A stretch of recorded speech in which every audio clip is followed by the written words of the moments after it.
Bagong kawali from Matsplex, yung Artisan series nila in black. Ilalagay ko sa comment section yan kung magkano and saan ko nabili. Since bagong kawali natin, gagamit tayo ng lumang mantika. Kasi hindi tayo mayaman. Ay, bago rin ako sangkalan, sponsored by Marichef. So thank you, Beshi. I love you so much. White onions, luya, frozen garlic. Damihan nyo yung bawang. Tan usok, doon naman. Abo ni Lolo.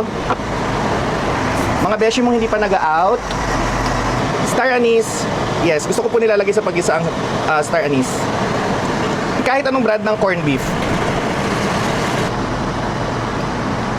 Sarap.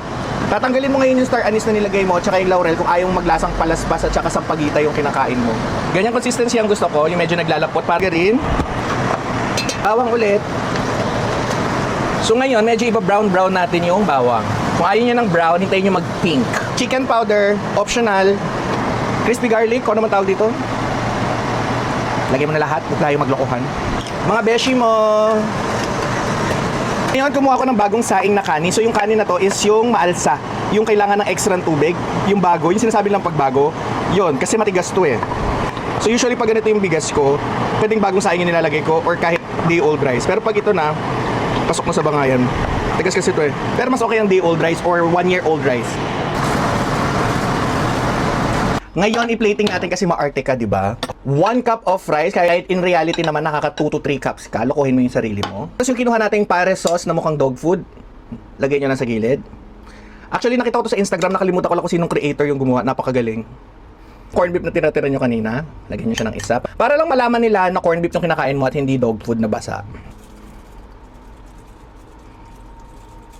Lalagyan nyo ngayon ng onion leeks. Kung malaki onion leeks, lagyan nyo ng tanglad or kahit huwag na. And ayan na, meron ka ng corned beef pares. Really shortcut to sa mga gusto ng pares na ayaw na magpakulo ng matagal-tagal or ayaw mo lumabas ng bahay.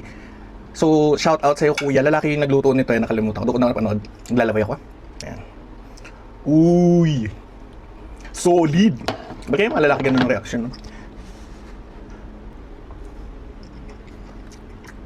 Pwede pala. Tamang tinanggal natin yung yung star anise kasi hindi na siya ganun kalasa. Yung niluto ko hindi gaano katamisan, pero you can add sweetness to it or mas kapalan pa yung sauce. Iba-ibang version ng pares or asado, no?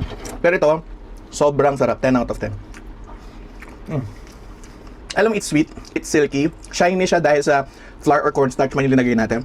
Very garlicky ang lasa niya. Tapos, in fairness, ang ganda nitong corned beef na to. So, malaking factor kung anong corned beef yung gagamitin nyo.